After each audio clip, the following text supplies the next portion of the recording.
Kaixo eta ongi etorri guztioi gaurko saiora. Gaurkoan elkarrizketa bakarra izango dugu. Berako Mugerri elkartetik Jon Abril izango dugu, berako emakumeen arrastoaren inguruan egindako proiektua hitz egiteko. Horren aurretik has gaitezen gaurko efemerideekin. Gaurko egun batean, baina 1521 Nafarrek gaztelarren aurka borroka egin zuten Noaingo guduan. 1512an gaztelarrek Nafarroa konkistatu ondoren, 1521an soldadu Nafarrek euren erresuma berreskuratzeko saiakera egin zuten Frantziarren laguntzarekin. Noaingo porrotarekin gaztelarrek Nafarra kanporatu zituzten. 1908ko egun berean, meteorito erraldoi bat erori zen Siberian. 30 megatoiko leherketa eragin eta 2 kilometro kuadroko azalera suntsitu zuen. Dokumentatuta geratu denez, 200 kilometrora ere lurrikara sentitu zuten herritarrek. Haize ufada bortitz bat sentitu zuten eta erakusleioetako kristalak ere zartarazi zituen. Ia mende baten ondoren, 85ko ekainaren 30ean, Rosa Zarra Donostiarra hil zen, 58 urterekin, ertzaintzaren gomazko pilota batek jo eta 8 egunera. Zauritu zuten egunaren bezperan, Lasa eta Zabalaren gorpuak Tolosako hilerrira eraman zituzten, eta istilu larriak gertatu ziren ertzaintzarekin. Horren aurka protesta egiteko, Euskal Herria Askatu plataformak elkarretaratzea deitu zuen Amara Berriko bakearen usoaren inguruan. Toki berean, ostegunero Alditrans enpresako langileak elkartzen ziren etak baituriko Jose Maria Aldaia enpresaburuaren askatasuna eskatzeko. Bi elkarretaratzeak amaitzean tentsioa igo eta istiluak hasi ziren.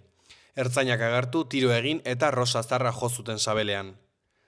Ertzaintzak ikerketa abiatu zuen Zarraren familiak salaketa jarri ondoren. Auzitegiko medikuek arrazoi naturalengatik zenduzela ondorioztatu zuten. Aldiz, Zarraren nefrologoak adierazi zuen pilotakadak eragindako infekzioarengatik hiltzela.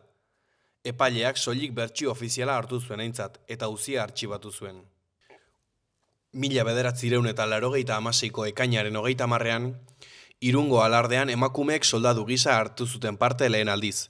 Aurreko hilabeteetan emakumeen parte hartzea eztabaidatzeko prozesu bat zabaldu nahi izan zuten Bidasoaldeko emakumeek, baina ez zitzaien inongo aukerarik eman, mespretsua eta irainak baino ez zituztela jaso bueltan. Eta ateratzen saiatzea beste alternatibarik ez ziguten utzi.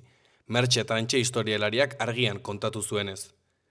San Martzial egunean 57 emakumek Urdanibia plazatik San Joan plazaraino bide laburra egin zuten eta irainak eta biolentzia fisikoa jasan zuten ikusleengandik. Gatazkak bizirik dira oraindik. Urtebetera, emakumeak soldadu gisa onartzen zituen konpainiak bakarrik egin zuen Irungo aldeare.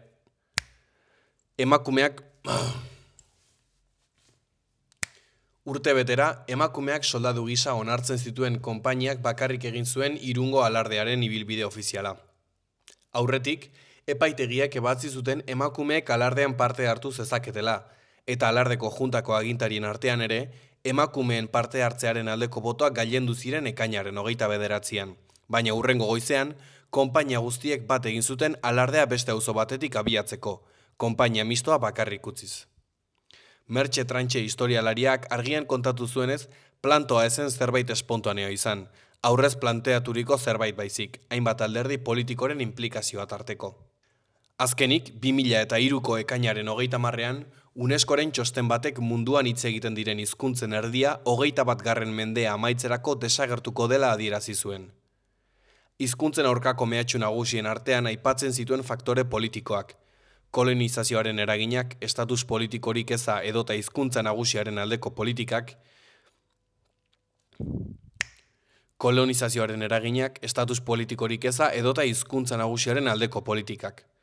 Euskara ez zuen desagertzera doazen hizkuntzen artean kokatu, bai ordea salbu ez zeuden hizkuntzen artean. Errepasatu dezagun aste honetako agenda.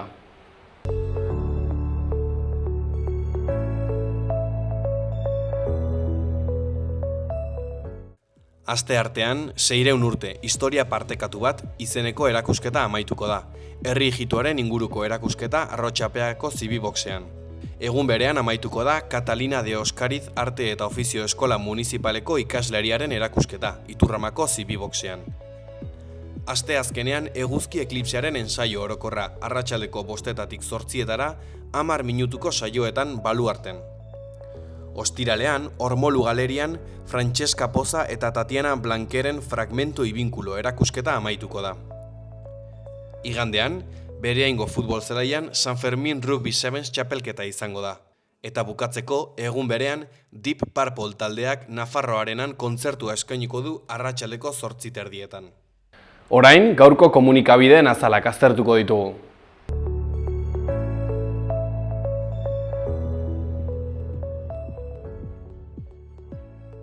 Diario de Noticias egunkarian horrela dio lerroburu nagusiak. Nabarreriako harrapatzean parte hartu zuen kamioiak duela 3 hilabete gainditu zuen ibilgailuaren azterketa teknikoa akats larririk gabe. Lehenengo puntuan, Aintzane López Azkonak, hildakoa, administrazio laguntzaile gisa lan egiten zuen Monjardin eskolan. Bigarrenean, gidariaren ardura ikuskapen mekaniko baten zain dago. Argazki nagusiaren titularrean, Nafarroak bere enpresak erakutsiko dizkie Txinako inbertsioari. Tartean, Nafarroak frankismoaren errepresioaren 3 biktimen gorpuzkiak entregatu ditu. Eskuineko berrietan, gobernuak erregaien diru laguntzak pixkanaka murriztuko ditu udan zehar. Bean, Iruñak Aquabox bota eta kirol zentro bihurtuko du. Jarraian, Nafarroak 237 lagundutik gabeko etorkin haur hartu ahal izango ditu. Azpian, Sepiko presidentea eta Tubos Reunidoseko zuzendari nagusia Leire auzian auzipetu dituzte. Azkenik, Txema Burgaleta Nafarroako Gazte Institutuko zuzendariak dio. Gaur egungo gazteak beren emozioei buruz hitz egiteko beldurra galtzen ari dira. Diario de Navarra egunkarian horrela dio lerroburu nagusiak. Leire kasuko epaileak Sepiko presidentea eta eskeman parte hartu zuten beste 24 pertsona auzipetu ditu. Pedrazek gai publikoen zaletasunak ikartzen ditu. Argazki nagusian, Iruñeko Alde Zaharreko San Agustin konplexuko igerilekuak egunak zenbatuta ditu. Honen titularrean, Aquaboxen ereizpena proposatzen dute. Iruñeko udalak ez du birgaituko eta igerilekurik gabeko kiroldegi bat egitea aurre ikusten ari da. Eskuineko berrietan, Zabor kamioiaren istripuan zauritutako 2 emakumeak egoera egonkorrean daude zioan. Ondoren, 21 enpresak Hitium hornitzaile bihurtu nahi dute. Jarraian, gobernua pixkanaka murrizten ari da erregaien diru laguntzak. Goiko berrietan, San Ferminak txertatutako zezenak eta 40 aldia. Ondoren, desfibriladoreak Iruñeko 40 kokalekutan. Eta azkenik, Trapatan agurrarekin Sant Esteban. Berria egunkarian aldiz honela dio lerroburuak. EHUk auzitegiei erantzun die ezin duela salbuespenik egin euskarako notekin. Lehenengo puntuan ikasle batzuen gurasoek auzitara jo zuten euskara azterketarengatik, eta epaileek agindu dute emaitza kontuan ez hartzeko matrikulazio prozeduretan. Bigarrenean, unibertsitateak adierazi du auzitegien badaezpadako neurria betetzeak kalte konponezina egin diezaiekela tokia lortu duten ikaslei. Argazki nagusian, berriak eta mantala egitasmoak mamia sariak banatu dituzte lehen aldiz. Bas Kulinari Centerren egindako ekitaldian emakumezkoek euskal gastronomiari egindako ekarpena nabarmendu dute. Honen titularrean, gastronomiaren aitortza emakumeei. Eskuineko berrietan, Baionako auzitegiko epaileek eta justizia arloko langileek baliabide gehiago eskatu dituzte. Azpian, Irango gerra dela eta erregaiei ezarritako obariak pixkanaka kenduko dituzte hegoaldean. Ondoren, Tubos Reunidosen enkantea abian. Erosleak 2 urtez eutsi beharko dio jarduerari, gutxienez. Beko berrietan, epaileak behin-behinean bertan bera utzi du sarrearen udalekuei ezarritako debekua. Jarraian, udako seria, San Ferminetako talde bortxaketatik. Ondoren, Goya, Velázquez eta Warhol Madrildik Bilbora. Goiko berrian, Josu Astiria, EH Bilduko legebiltzarkideak dio. Naiz eta edukietan ez egon adosea jotarekin ados jarra gara bide honetan. Gara egunkarian horrela dio lerroburu nagusiak. Santurtziko gaztearen familiak heriotzaren inguruko zalantzak argitzeko eskatu du. Ander ST 2 orduz esku burdinekin lurrean egon zen eta berokolpe baten ondorio hil zen, heriotza ziurtagiriaren arabera. Argazki nagusian, irekita zegoen zauri bat itxi dute Iruñean. Ramon Bengarairen, Dionisio Gutierrezen eta Epifanio Osororen senideek 9 hamarkada luze eman dituzte zain. irekitako zauri mingarria noiz itxiko. Frankistek fusilatu zituzten eta haien gorpuak desagerrarazten saiatu ziren, beste 11 kasutan gertatu bezala. Tartean, Alex Aranburu, helburua argia da, etxera eszenatoki bat ekarri nahi dugu. Bestetik, Santurtziko gaztearen familiak heriotzaren inguruko zalantzak argitzeko eskatu du. Ander ST 2 orduz esku burdinekin lurrean egon zen eta berokolpe baten ondorioz hil zen, heriotza ziurtagiriaren arabera. Argazki nagusian, irekita zegoen zauri bat itxi dute Iruñean.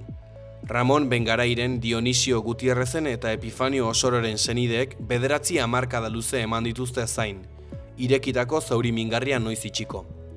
Frankistek fusilatu zituzten eta haien gorpuak desagerrarazten saiatu ziren, beste 11 kasutan gertatu bezala. Tartean, Alex Aranburu, helburua argia da, etxera eszenatoki bat ekarri nahi dugu. Bestetik, Arango mexikar baten ikuspegia arte ederrei buruz. Eskuineko berrietan, EHUk unibertsitaterako sarrera azterketetako euskarazko kalifikazioei buruzko ebazpenen aurka helegitea aurkeztuko du. Azpian, Karen Maronen analizia. Mai gainean inork espero zuen herrialdea, Pakistan. Azkenik, Otegik burdinazko gerrikoa gogorarazten du faxismoaren aurka. Euskal Herria irratiari dagokionez honela diote berriek. Jon Bujanda, Karrikiri. Guretzat jaia, hizkuntza, kultura, identitatea eta balioen batuketa da. Karrikirik kamiseta mitikoak eta zazpigorriak jarri ditu salgai. San Ferminetan goizeko 10:00 ordubietara egongo da irekita. Eskuineko berrietan, goian, Edurne Izkue. Oinez txokoa San Ferminetan euskara, kultura eta auzolanerako gunea da. Euskarazko kultur eskaintza zabala biltzen du Oinez txokoak San Ferminetan. Takonerako parkean kontzertuak, bazkariak eta aurrentzako jarduerak antolatzen dituzte. Ikastolen arteko elkarlana eta euskara sustatzea ditu ardatz, eta auzolanaren bidez aurrera ateratzen da 100 lagunen parte hartzearekin. Bean, Ikako ikastaro trinkoak eta barnetegiak udaran ere euskara entrenatzeko. Uztaileko atsedenaldiaren ondoren, abuztuan abiatuko dira ikastaro trinkoak. Abuztuaren azken asteburuan eta iraileko lehen 2 asteetan aldiz barnetegietara joateko parada izanen da.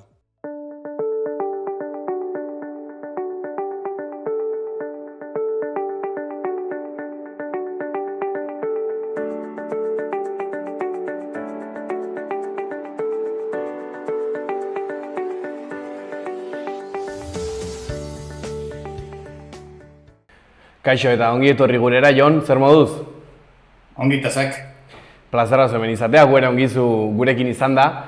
Gaurkoan, Jon Mugerri elkartetik zatoz, eta kaso ezagutzen ez duenarentzako nik uste lehenengo komeni zegula pixka bat azaltzea zer den. Beraz, emango dizut hitza, Jon, eta konta iguzu zer den Mugerri elkartea eta zein den egiten dezuen lana? Mugerri elkartea 2021 eratu zen formalki, berako kultur elkarte txiki bat da, ez gara jende sobera, baina herriko historia, ondarea, pixkatek gai horien inguruan edo bilketa, zabalkunde, divulgazio lana egiten dugu. Hortarako antolatu izan ditugu, hitzaldiak, argitalpenak egin ditugu, liburu bat argitaratu dugu, erakusketak, bisita gidatuak gizar diferenteko gaiak landu ditugu. Lanik handiena kaso azkeneko 2 urteetan egin duguna izan da. Berako etxe eta baserri guztien izenak berreskuratu ditugu, toponimia landu dugu eta etxe 350 etxe eta baserrietan guztiak 1950 baino lehenago eraikitakoak plaka identifikagarri bat paratu dugu etxean eta auzo bakotxerako panel bat egin dugu, Pillo Irazoki beratarrak bere garaian berako etxe eta baserri guztien marrazkiak egin zituen eta marrazki horiek baliatuta auzokako panel batzuk paratu ditugu, etxe horien izenarekin eta dagoen datarik zaharrena jaso zau da. Guztietan ez dugu eraiki zen urtea eduki, baina bai dagoen datarik zaharrena. bi urtez proiektu horrekin buru belarri aritu gara, eta bueno, lehendik ere elkartea sortu baino lehenago eta elkartearen sorrera edo izan zen justuki 2013an 100 urte betetzen ziren berako zubi zahar batean, San Miguel zubian batalla bate izan zela, frantses gudarostea eta aliatuen artean, eta batallaren bigarren mendeurrena edo baliatu genuen batetik zubia bera auzolanean zaharberritzeko, eta herritar talde handi bat aritu zen zubia zaharberritzen, eta ondotik horren inguruan edo gertaera haiek herritarrengan izan zuten ondorioa edo gizarteratzeko bat ekimen antolatu genituen, ez? Egin erakusketa bat, argitalpen bat, hitzaldi sorta bat, eta baita ere jai giroko bertze ekitaldi bat edo herritarriek gogora ekartzeko, ez? Normalian gertaerak edo historiak kontatzen denean gizarte zibila antzi egiten da, eta kasuetan fokoa paratu nahi izan genuen, ez? Ondare berreskuratzearekin batera. Eta hor sortu zen lantalde horrek gogoa izan zuen lan egiteko, zinera egiteko, eta antolatu gabe, nolabait udalarekin lankidetzan eta aritu ginen, baina Julio Caro Barojaren jaiotzaren mendeurrenaren harira ere hainbat ekitaldi antolatu genituen, erakusketak, hitzaldiak, ikuskizunak eta bertze, eta gero ere Isidro Fagoaga tenore beratagaren omenez ere bertzelako ekitaldi sorta bat antolatu genuen, ez? Tartean komiki bat, eta gisa haunitzeko ekitaldiak antolatu izan ditugu. Eta hor ikusi genuen eratu egin behar genuela, antolatu egin behar genuela, eta kultura elkarte izaera hartu, eta erran bezala paper kontuak, eta gero pandemia etorri zen, eta 2021an azkenean osatu denen elkartea, eta geroztik urtero proiektu txoren bat edo lantzen dugu, eta horten emakumeen arrastoarena izanen da. Ikusten da, lan asko egiten duzuela eta geldirik etzeratela egoten. Eta aipatu duzun bezala, Jon, orain bazabiltzate emakumearen arrastoa, emakumearen memoria lantzen. Nondik sortu zen ideia hori? Bueno, bada neurri batean, nik ere ibilbide personalean edo egin dudan lan baten ondorio edo erraten aldut, ez? 2016an ondu nuen Neskatoak izeneko dokumental bat, Baztan bidasotik, Ipar Euskal Herrira eta Frantziara lanera joandako neskame edo neskatoen historia eta kontatzen zen dokumentala, eta geroaren segida edo Tene Mujikabekari esker idatzi nuen Isildutako eskuak liburua, Elkar argitaletxeak argitaratu zuena, eta bertan 14 emakumeren historiak biltzen dira, 11 lanbide diferentetan aritutako emakumeak, eta nolabait frankismo garaian emakumeak edo lan munduratze horretan izan zituzten oztopoak, arazoak eta bertze ikusaraztea noen helburu, ez? Eta, pixkat gogoeta personal horretan hartu nintzen Euskal Herriko emakumeak edo eskualdekoak edo landu izan ditula, eta herrikoei ez nila kaso haunitzik erreparatu egia da, bai dokumentalean eta bai liburuan emakume beratuak agertzen direla, baina pixkanaka afizio gisa hasi nintzen zerrendatzen, ez? Herriko historian egon diren emakumeak eta datu deigarri batzuk ikusi nituen, ez? Batetik kale izendegian etzegola izen bakar bat ere emakume izena zuenik, eraikin publikoetan ere ez, eta aldiz gizonenak badaude 6 bat. Eta apenas osatzen da genuela 4-5 izeneko zerrenda bat emakumeekin, ez? Eta, han eta hemen arakatzen hasi, liburuetan, artxiboetan, bati galdetu bertziari, eta pixkanaka, zerrenda polit bat osatu nuen, horien inguruko informazio, oinarrizko informazio bat behintzat jaso, eta animatu ditzen bisita giratu bat antolatzera, nahi zuen herritarrentzako, zera ez, ezagutzera emateko, eta orduan herrian barnako bisita batean emakume hauen sortetxean, edo lan egin zuten etxean, edo gelditxo bat egin, eta emakume hauen inguruan hitz egiten. Eta egia ban, jendeari haunitz gustatu zitzaion, eta, bueno, Mugerri elkartean proposatu nuen hasia nuen lan horri segira ematea, eta modu kolektiboan edo lantzea, eta pixko bat emakumeen arrasto hori gehiago sakontzea, ez? Eta horretan ari gara, emakume zerrenda luzeago bat osatu dugu, momentuz 20 bat biografia edo bai, baina bidean ere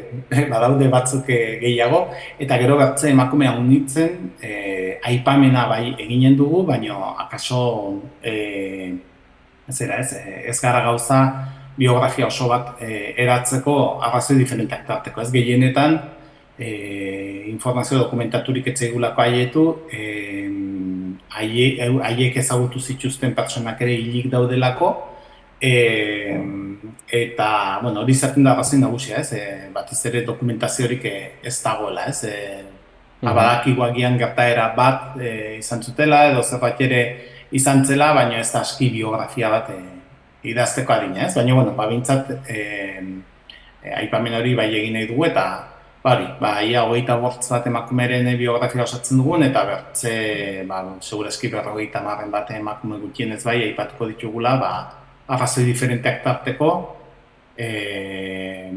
berako historian euren arrastoa utzi dutenak, ez? Aipatu duzu, beran behintzat, kaleetako izenak eta eraikuntzen izenak gizonenak direla, eta horrela izaten da, herri askotan ere bai, zorionez geroz eta gutxiago, baina oraindik horrela da. Zer gertatu da gure herrietan hori horrela izateko modu hain hegemonikoan? Bueno, argi dago, historia orokorrean gizonek idatzi izan dute, gizonen ikuspegitik, eta egia da ere, azkenean emakumeek errepresenta bortizkeri urtea honitzu jasan dituztela, debekatua izan dute espazio publikoan aritzean horre handi batean, zeraganik ez agintea edukitzea, erran dute hegoaldean, Espainiako Errepublika iritsi zen arte, emakumeak ezin zuten inolako botererik eduki, botere publikorik ez, eta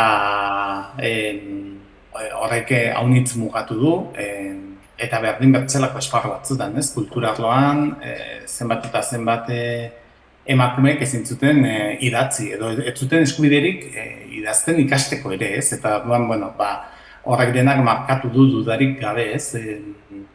Azkenean boterea guztiz egituratu da gizonaren ingurua, eta gure gizartearen isla hori bada.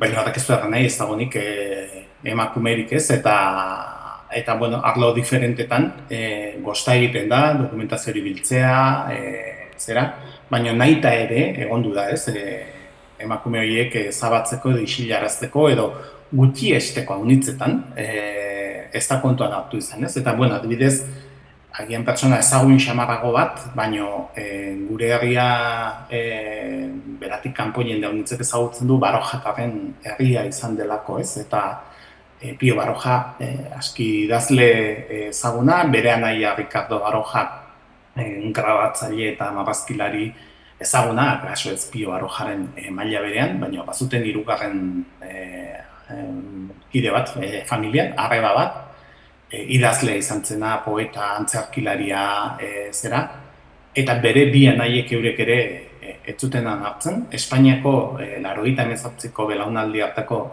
kide izan zena, eta bere anaientzat ez zen artista. Euren arreba zen, eta bere arrebaren eta senarrarentzat gauza bera zen. Bere lana semeen heziketa eta etxeko lanak izan behar zuten, ez? Eta espazio publiko hori ez zioten aitortu, naiz eta, adibidez, Errepublikako garaietan, Prado, Madrilgo Prado Museoko patronatuko kide izendatu, hau da, bazuen ibilbide kultural eta profesional oparo bat, eta hala ere, hasitaia etxetik ez zitzaion kategoria bera onartzen, bere lana gutxietxi egiten zen, eta ondorioz gizarteak ere horren bertze. Orduan, holako kasu pila bat ditugu, agian hau paratu dut pixko bat ikusteko, hain pertsona ezagunetan ere zer gertatu den. eta horregatik, ez? Eta kaleak uste dut horren guztiaren arrasto direla, ez? Eta pentsa gainera kale izendegiak eta eraikin haunitzen izenak eta ez direla azkeneko agian 10-15 urtetan haunitzik behar ikusi, gehienak lehendik ere datozen izenak dire eta orain dela kaso 15 gehi urte gehienez arte ez da kontzientziarik ere izan izatean, boterean ere nagusiki gizonak aritu izan direlako eta beraz ez da kontzientzi nahikorik egon egoera hori iraultzeko edo aldatzeko. Askotan nik uste dut historia ere kontatzen dela gertakari handien bitartez, izen handien bitartez. Zuek aldiz, hemen pixka bat eguneroko bizitzara bideratu duzue, hor baitago zuen proiektuaren arabera sustraituta emakumeen ekarpen handietako bat. Zeintzu dira hor dauden adibide nagusiak? Bai, ongi adierazi duzun hori da batze kontu bat, ez ematen du historia bakarrik letra larriz edo idazten dena dela gertakari handiak, gerrak, iraultzak eta holakoak, eta aldiz herrietako errealitatea batzelako bat da, ez? Eguneroko bizitza sozialari eusten eutsi diotenak batez ere emakumeak izan dire eta eurek izan dire nolabait praktika sozial horiek transmititu dituztenak, hizkuntzaren adibide argia da, euskara gaur egungo garaira haietu aldin da, batez ere emakumeek familia barrenean egin duten transmisio lanagatik da. Baina zer erranik ez, sukaldaritzarekin, zaintzalanekin lotuta, elikadura utxurekin, sendabelarrekin, ezagutza orokorrean eta komunitatea beraren antolaketa, ez? Naiz eta gero botere eta arlo sozialeko esparru publikoetan gizonak gailendu komunitatearen antolaketa batez ere emakumeena izan da, eta hori agirikoa da adibidez, norbait hiltzen zenean emakumeak zuten rola, norbait jaiotzen zenean emakumeak ziren, ez? Emagin lanik profesionalik ez zegoenean, herriko medikoa normalean gizona zen, baina erditze hartzegoen emakumea laguntzera, herriko bertze emakume bat etortzen zen, emagin lan egitera, emakume hori zaintzera, ume sortu berria zaintzera, eta hori lan komunitario baten bidez egin izan da, borondatez, baina horrek ahalbidetu du gure gizartea antzinera ateratzea, ez? Eta zer erranik ez hezkuntzan, eta kasuntan bai formalean eta bai informalean, egia da, hezkuntzan emakumeek izan dute kasik lanbide edo profesio bat garatzeko esparru bakanetako bat, eta ikasteko ere aukera eman dien esparru bakanetako bat, ez? Eta hezkuntza informalean zer erranik ez. Eta hor ikusten da, eta hor ditugu nik uste dut, persona eta adibide aski interesgarriak, eta pixkat horietan harakatu eta horietan sakondu nahi dugu, ez? Aipatzen duzue, hezkuntzan, kulturan, kirolean edo komertzioan ere egindako ekarpenak ere bilduko zen dituztela. Nolako istorioak edo kontakizunak aurkitzen ari zerate? Bueno, batzuk aski politak, batzuk aski gogorrak. Azkenean pentsatu behar dugu zapalkuntza sistema bat eta gizarte heteropatriarkal batean emakumea gutxi etxia izan dela etengabe, eta baditugu errepresioa, lehenago aipatu dudanean 1913an frantsesaldian edo gizarte zibilak pairatutakoak, hor nabarmena da adibidez emakumeek jasandako bortxaketa eta indarkeria kasuak, Frantziar iraultzaren garaietan ere Sarako neska gazte batek refuxiatu gisa edo berara etorri, hemen lanean aritu, hemen atxilotu zuten eta giliotinaz burua moztu zioten Maialen Larralderi. Emaginen kasuak aipatu ditut. Gero baditugu ere, hainbat emakume aberats, batez ere paper garrantzitsua edo jokatu zutenak hezkuntza arauturako ikastetxeak sortzen, erlijioarekin lotuak, biak ere, bi kasuak, baina, bueno, euren aberastasuna utzi zutena batek eskolatioen ikastetxe bat eraikitzeko harrian, eta bertze batek monjen ikastetxe bat, emakumeek nolabait zera ez, edo neskek ikastezaten. Eta horien aintzindari izan ziren, zenbait emakume maestra ere, maestra, eskolarik ez zegoenez, neskek eskolaratzeko eskubiderik ez zutenez, hasi zirenak euren etxeetan neskak biltzen, joste lanak edo erakusteko aitzakian lehitzen eta eskribitzen ere erakusten zietena, ez? 18.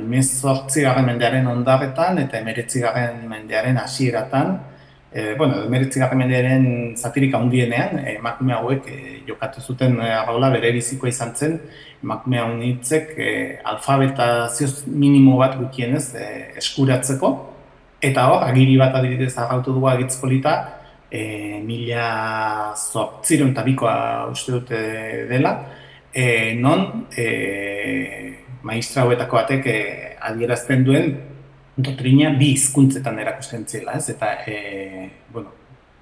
heziketa sistema guztia bideratu agondu da euskara eskolatik kanpo uzteko, eta emakume hauek gutienez doktrina bi hizkuntzetan erakusten zieten, eta horrek nahi du bazuela bere garrantzia ere euskararen transmisio horrek, eta bertzeagiri batzuetan ikusten da nola gizarte arrant euskaldunak ziren, kasu honitzetan elebakarrak, eta emakume hauek horretan ere izan duten garrantzia, ez.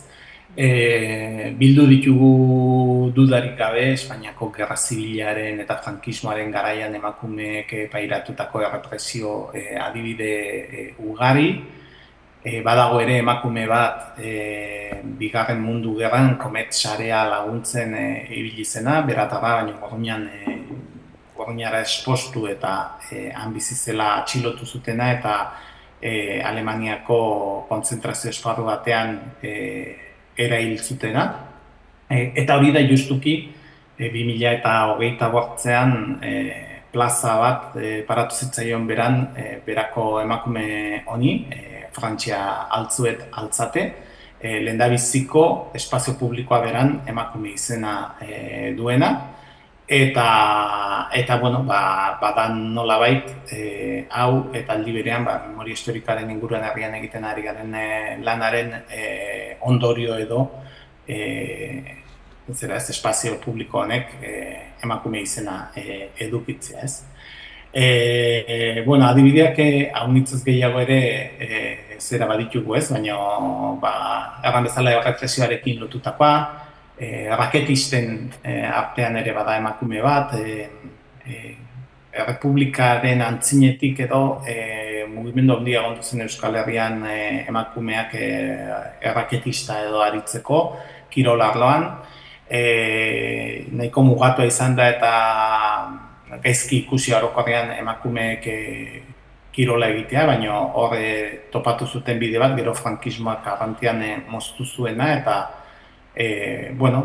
berako emakume honek profesionalizateko aukera eduki zuen, eta bere aitak baserritarra zen, eta gaizki ikusi zuen bere alaba munduan barna kiroleara dedikatzea eta kiroletik bizitzea, eta ez zion baimenik eman, eta horrek erakusten du ere ez emakumeak nola bizitu izan diren aitaren edo senarraren sinadura baimendu baten beharrean bizitza soziala edukitzeko, eta nola zenbat kasutan egalak moztu zitzaizkien, ez?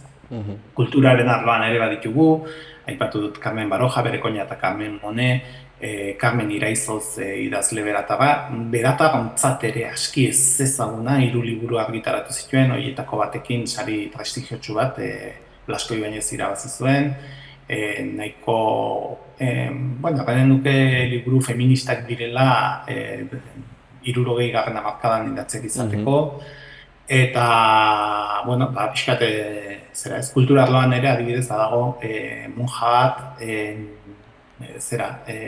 klausurako konbentu batera 13 urterekin sartu, eta hil arte kasik etzena konbentutik ere atera, baina organoa jotzen ikasi zuen, organista izan zen konbentuan 60 eta gehiago urtez, 60 eta 60 baino gehiagoz, eta konposatzen ere aritu zen, ez?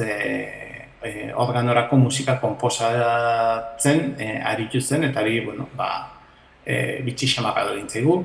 Bertze monja batzuk kasua ere bildu dugu, ez monja joan zirelako edo, baizik eta horrek albidetu zirelako profesio bat lantzen, eta erizaintzarena izan zen batez ere, eta erizaintza titulua egiten garai hartan kasik pentsa ezina zena emakumeek ikastea eta gutxiago baserri batetik ateratako emakume batek, ez?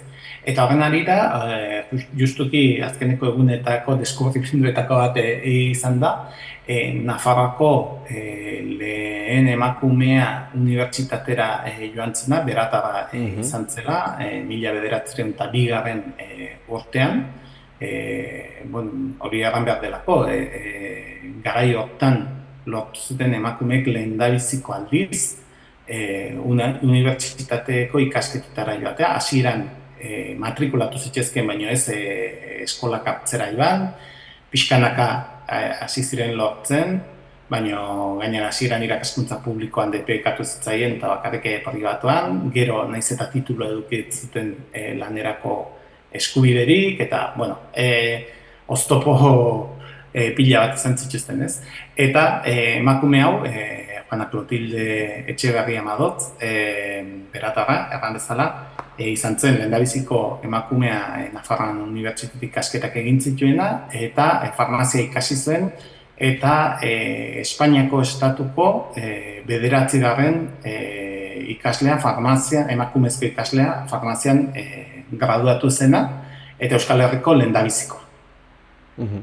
Argi dagoena, Jon, bada, berako txoko guztiak ikutuko dituzuela, eta ez dela ezer geldituko ezkutuan, baina... Saiatuko gara, egia eran, ez da erraxa, haunitzetan argi azpitan egitea da informazioa beratzen, baina saiatu gara bintzatu, eta segurazki mapa arrontian osatu gabe geldituko da, baina utziko dugu irekia ere, etorkizunean osatzen segitzeko ere ez. Baina, zergatik da garrantzitsua historia hauek, biografia hauek biltzea, dokumentatzea, beste modu batera esan da, zer galtzen du herri batek emakumeen historioa desagertzen denean edo kontatzen ez denean? Bueno, kontuan hartu bat dugu emakumeak gure gizartearen 50% badirela, eta beraz, uste dut galtzen ari garela gure izatearen, gure historiaren erdia gutienez. Dugun argazkia beraz, ez da osoa, eta bintzat egin duten ekarpen sozial hori ere aitortzea uste dute bidezkoa eta justua dela, eta gizarte berdintzale eta justuago batean bentsatzen izten dugun ontzat, uste dute ezin bertzekoa dela emakumeek egindako ekarpen hori ere ikusaraztea eta aitortzea, ez? Bertzela ez gara historia osoa zahari, ez gara uste dut berez ere, historia hori ez, lehenago aipatu dugu letra larrietan idazten denarekin bakarrik gelditzen baldin bagara, niri bederen hankamotza gelditzen zaidala eta behar dudala ere gertuko historia hori agian iraultzaile izan ez diren, baina euren ekarpentsoa edo bere garaian moldeak urratu zituzten horien ikuspegiak jasotzea eta nolabait hori dena ulertzea, ez? Kontestu hori nolabait ematea, ez? Uste dute beharrezkoa dugula. Eta hori egiten ez duen gizarte batek ez duela osoki behintzat bere historia ongi irakurtzen. Gazteek, zer ikasi dezakete zuen proiektu honetaz? Bueno, uste dut batetik berdintasunaren ikuspegitik, agian emakume hauen historia eta zerek ireki ditzakete ere begi batzuk ulertzen gaur egun ere gertatzen diren gutxiespen, bazterketa eta horien gibeletik zergatik gertatzen diren. Gero errepresioak olakotan duen garrantzia eta gehiago uste dut, eskuin kontuak berriz ere hainbertzen da hartzen duen garaio dauetan ulertzea nola botereak emakumeak baztertzeko eta gutxiesteko, eta orokorrean gutxiengoan diren taldeak baztertzeko eta gutxiesteko duen joera hori behin eta berriz errepikatzen dela historian. Ez dut aipatu baino sorginkeria ere aztertu dugu herrian, errepresio molde horiek nola errepikatzen diren historian zehar, eta nola batzuek boterean gotortzen diren gutxiengo batzuk zapaltzeko, eta uste dut hori ongi erakusten duela emakume guzti hauen bizipenak, eta agian mezu hori ere ikasgelan lantzeko balio dezakela emakume hauen historia ezagutzeak, ez? Ikustea euren herriko zenbat emakume ez zuten aukerarik izan bidean egiteko, edo lortu diren hainbat gauza, lortu direla emakume batzuk aintzindariak izan zirelako, borrokatu zirelako, eta gauzak aldatzeko lan egin zutelako. Pixka bat luzatzen ari gara, Jon, beraz, pasako da ja azkeneko pare bat galderetara.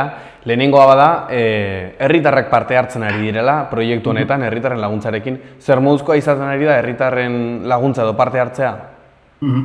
Bueno, oraingo lehendabiziko fase honetan edo gehiago gabiltzak gu joaten herritar konkretu batzuen gana, badakiguna informazioa dutenak, batzuek lehendik ere landu dituztelako historiako hartzalde batzuk, edo argazkilaritza dela, edo familia artekoak direlako eta badakigulako badutela informazio bat, edo nizbait artikuluren bat idatzi dutenak.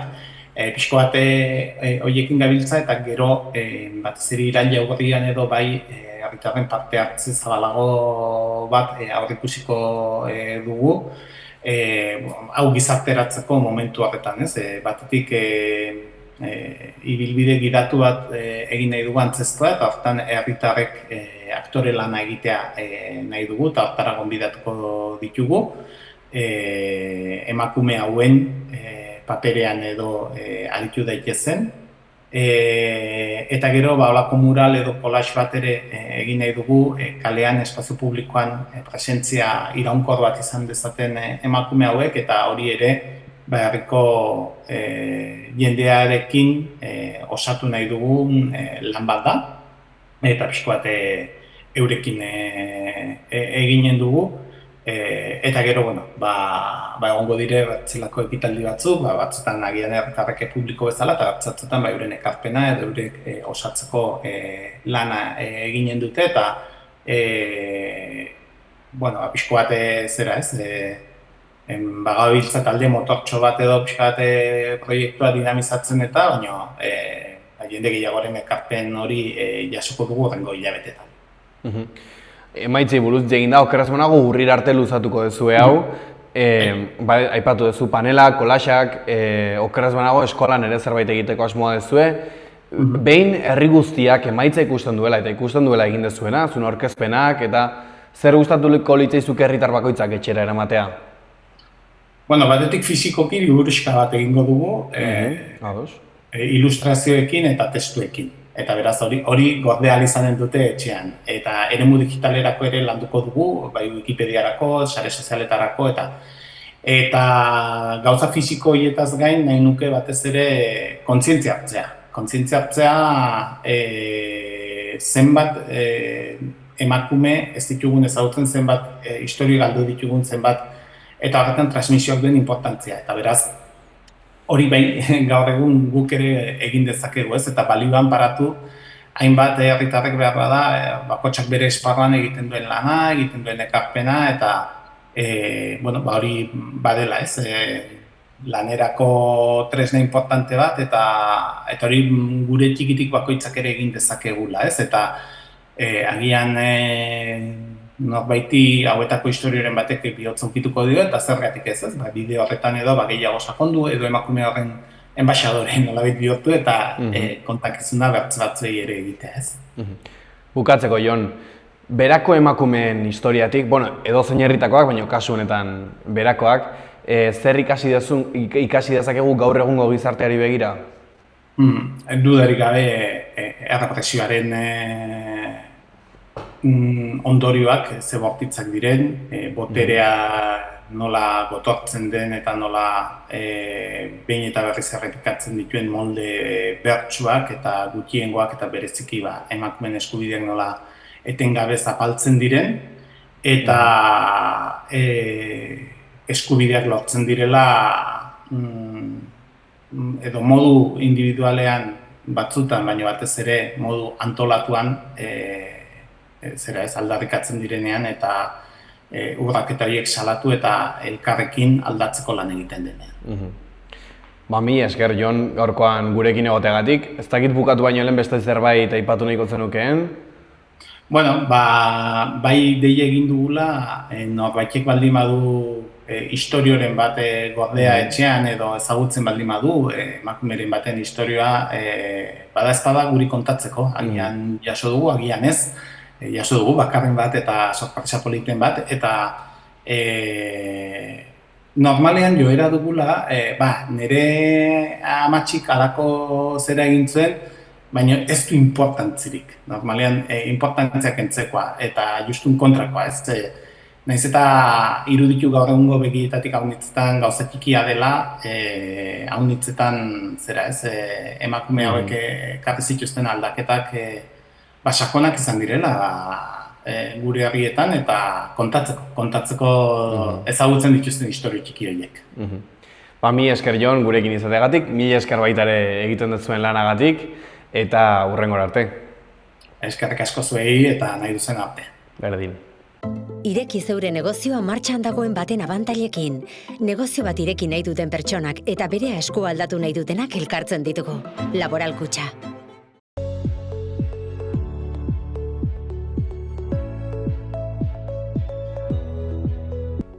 Aste artean hodeiak eta ostarteak tartekatuko dira. Ipar partean behe-hodeiak egongo dira, goizean goiz eta arratsalde gau partean ugariak izango dira, baina egunaren erdiko orduetan ostarteak zabalduko dira. Lurraldearen hegoaldean giro eguzkitsua nagusituko da, eta hodei batzuk agertuko dira goizean goiz eta azken orduetan. Goizean goiz eta gauean ez da baztertzen noizbehinka zirimiria egitea Kantauri isurialdean. Iparraldeko eta ipar-mendebaldeko haizea ibiliko da. Temperatura apur bat igoko da hegoaldean eta ipar partean gora bera handirik gabe jarraituko du. Aste azkenean hodei gehiago agertuko dira eta euri apur bat gehiago egingo du. Behe-hodeiak zabaldu egingo dira eta une askotan lainotuta egongo da, batez ere Kantauri isurialdean. Eta bertan tarteka zaparrada batzuk edo zirimiria egin ditzake. Temperaturak behera egingo du, batez ere hegoaldean. Ipar-mendebaldeko edo iparraldeko haizea ibiliko da, aurreko egunean baino biziago.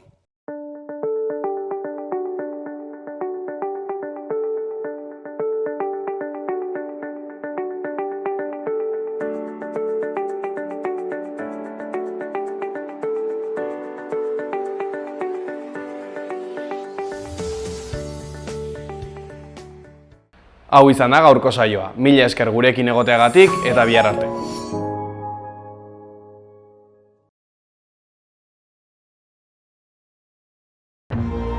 Gobierno de Navarra. Nafarroako gobernua.